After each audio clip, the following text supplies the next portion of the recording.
You're listening to the Franchise Freedom Podcast with Giuseppe Grammatico.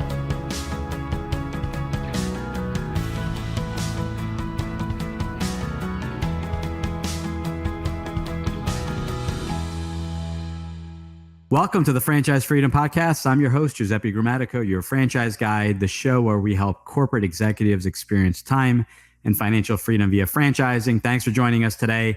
Got an exciting episode. Questions, again, this is actually from a consultation I had last week, and I always jot some notes and get some great content, and thought this would be a great opportunity to record a quick little video.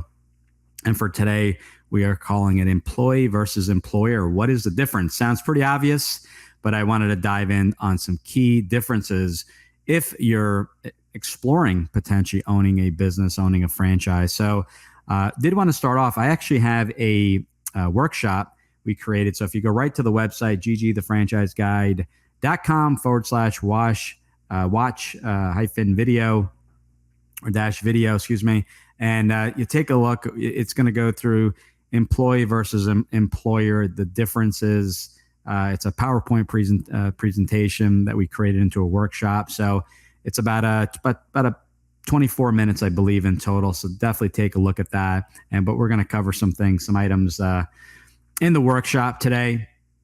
And again, thank you for all your comments and feedback. It's been overwhelming, and we were going to try this for the first quarter of the year, and we're already in June, and we may end up finishing off the year with solo episodes answering your questions, although we do have a couple special guests, one around an attorney reviewing the franchise disclosure document, and we have a funding partner going through some updates for 2023 and all the various funding options. So we're sneaking in a few guests that I like to have on here annually, just with updates and changes, and if someone missed the previous episode. So thanks again for joining. So let's dive right in. Employee versus employer. What is the difference? So someone, and I stole this from someone, and I forget who it was from one of our conferences, but someone said or asked a question, do you prefer signing the front of the check or the back of the check? And that really resonated with me. Now, when it comes to employee versus employer, not everyone is built to, be an employer, and not everyone is built to be an employee. But I think you owe it to yourself to really learn the differences. When I hear people talk about business ownership, the employer, like, well, I can't handle risk. And it's something I definitely like to talk about, and maybe it's a different mindset or a different angle, a different way of viewing things. So again, I'm not making the argument that everyone should own a business, but I think you should at least listen into this episode. And I'm curious on your thoughts if you'd like me to talk in more detail about a specific topic. But let's go into the risk aspect, because that is something that's been very popular, and just had a conversation with someone actually that works with me. It's one of our vendors, and they had mentioned to me that owning they're risk adverse, so they would never own a business. So which I found interesting. So, being let's start with the employee side. Being an employee, yes, you show up to work, you get your check. If the customer was late making a payment or something happened, you're pretty much safe to an extent where you're going to get your paycheck. But at any point in time, you can lose your job with minimal notice. You may get a severance, you may not. If you don't, there's unemployment for a fixed amount of time.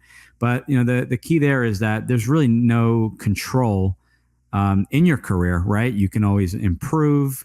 You can always learn sales, learn marketing, learn whatever the skill set is. But ultimately, you're not guaranteed a promotion or to move up within the organization.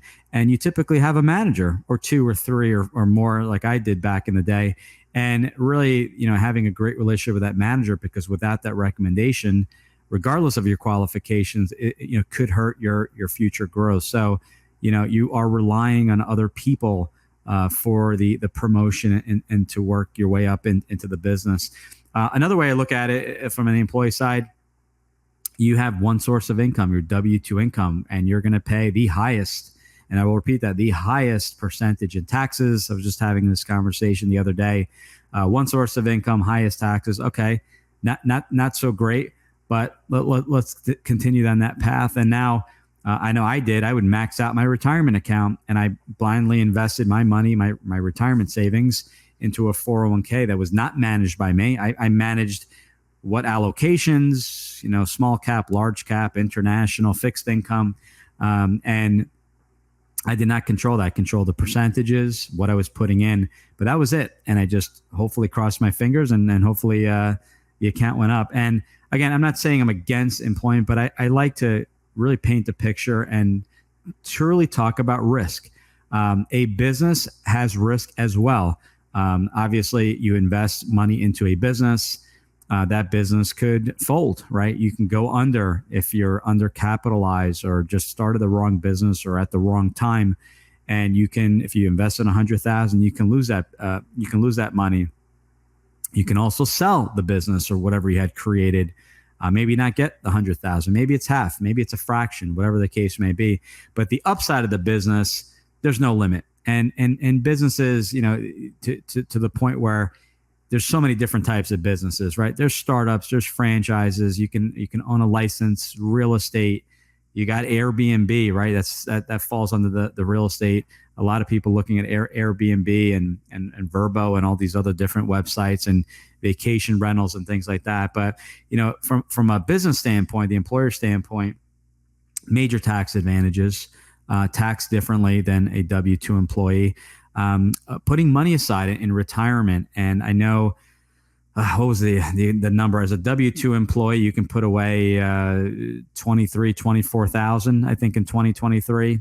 Don't quote me on that exactly. But as a LLC, you can put away, at last check, $66,000. So major advantage there if you want to put money and get that deduction by putting it into a simple IRA or SEP IRA or what have you. So some major advantages there. So definitely set aside more money there. The tax advantages as well. But you're also building something. Now, this business is you're building wealth via the business, and whatever you're generating. If you're generating a couple $100,000 a year, you're going to get a multiple of that when you go to sell that business. So if you're making $200,000 a year, and for argument's sake, that multiple is 3, you're looking at a $600,000 exit. But you don't have to sell the business to take advantage of that. The business is worth something, and now you're creating true leverage, and that leverage could be to buy other businesses, other territories, brand new franchises, existing businesses, what have you, that complement that current business. So lots of advantages there, and you truly pick the business that you enjoy doing, the roles you enjoy doing, get to work with the people you enjoy working with. If you want to work from home or if it's brick and mortar, you have that say. So, and then, those are some major differences. But as a business owner, there's not one source of income. You may have 5, 10, 15 income streams. You may have 3 businesses with 5 income streams each. That's 15 income streams. And then you roll it over into a building, and now you're collecting money on real estate. So you diversify there. Diversification on retirement, lots of more options. Since you're self-employed, you pick the options as opposed to maybe the 5 or 10 mutual funds your employer may be offering. Now, here's the really cool part. And some people are like, well, I see some pros and cons to each. I'm stuck. Well, here's the bonus piece of this whole show that we're doing today. You don't have to choose one or the other. You can have both. And what do I mean by both? You can have a job that maybe you enjoy, or it's a great income, and you're getting, you're waiting on a bonus, or you're getting great health insurance, but you want to create a safety net. What does that mean? A safety net. What happens if I lose my job and I don't have a severance, or that severance is a few months, and unemployment is I'm not sure how long unemployment is. But that safety net is maybe that side business, that side hustle, the side franchise that you have that could really help you diversify your income and protect you in the event you were to lose your job. You hear about layoffs every day, especially in in the tech industry, why not have a backup plan? Your employer is not necessarily happy to lay you off, but if they have to, they have to. And if they're a publicly traded company, they have to report to the shareholders. So at the end of the day, you need to protect yourself with whatever situation you're in. And having that side business, I call it a hybrid approach. You have the full-time W-2 employment, you have the side business. And I tell people, get that side business up to kind of what you're making as a W-2 employee. And then maybe you leave the job and double down your efforts and time you can invest in the business. If you're putting 40 hours a week in the job, you can put those 40 hours directly in the business and really, pour gasoline on that fire and really grow that business. So something to think about. You can own both. It's doable. But here's the key. Well, what's the catch? There is no catch. You need to find a franchise that will support semi-absentee ownership. Not every franchise allows that. Some may have you kind of run the business full time for the first 6 months up to a year, learn the business, and then take a kind of a backseat to the business and have a GM maybe run it. Others will allow you to run the business semi-absentee day one, and you want to really figure out how is it truly semi-absentee via the training and via the services. I always talk about the call center, or I should say the turnkey marketing, and then those leads going to the call center. So things to really consider. But you can have both, and then when you are ready, you can leave your job and obviously give the appropriate notice to your employer, as you will be that future employer. But you making the transition on your terms, as opposed to I just lost my job, I need to scramble. So if you start that process now, there is a franchise for everyone at all investment levels. They're not all millions of dollars in fast food. There are franchises around business coaching, reducing expenses for businesses, painting, cleaning, dog waste removal, pet waste removal, both residential and commercial, businesses that restore your siding without having to replace it, and countertops and backsplashes. There are so many different options that don't require you to invest millions of dollars. You'll be shocked at the investment, and you'll be shocked at all the different types of options you have for funding, including if you are leaving your job, believe it or not, you can use your retirement assets if you qualify. So would love to share those ideas with you. So employee versus employer, we know the obvious differences, but the purpose today was to talk about the differences when it comes to risk, the number of revenue streams coming in. What happens when you hit hard times and you lose your job? Having both, maybe that business, you decide to keep both, and that keeps you going until you find that second job. There's no right or wrong scenario. It's really all about what is the right fit for you, what is the right fit for you and your family at the end of the day. So again, I'm going to post this here.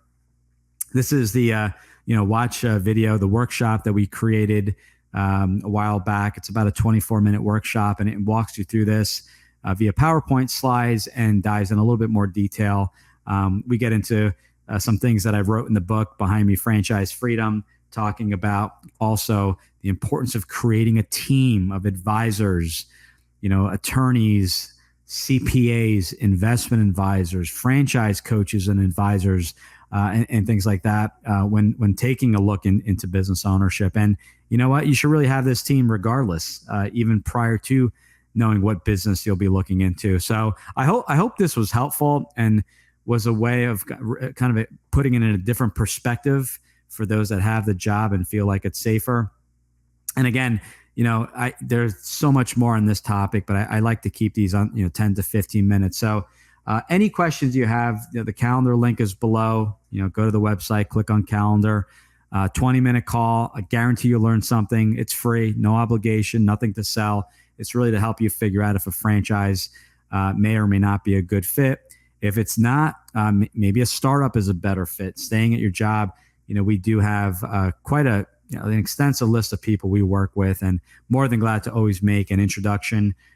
This is episode, I think we're at 152, 153 by the time of the airing of this. So love to make any introductions and help you in any way possible. Have a great day, everyone. Again, appreciate all your support and feedback, and looking forward to the next episode. Take care. Bye. Thanks for tuning in. Whenever you're ready, here are 3 ways Giuseppe can help. 1. If you've ever considered owning a business of any kind, you owe it to yourself to get a copy of Giuseppe's book, Franchise Freedom. Download your free copy at ggthefranchiseguide.com/book. 2. Want to understand how successful executives make the transition from corporate to owning their own franchise? Join Giuseppe's next online presentation, Franchise Freedom: How to Escape the Corporate World and Have Financial and Time Freedom by Owning a Franchise, by going to ggthefranchiseguide.com/video. 3. Want to work with Giuseppe one-on-one to identify the right franchise opportunity for you, to navigate the process, and get plugged into experienced franchising advisors? Send him an email to gg@ggthefranchiseguide.com with one-on-one in the subject, and he'll send you all the details.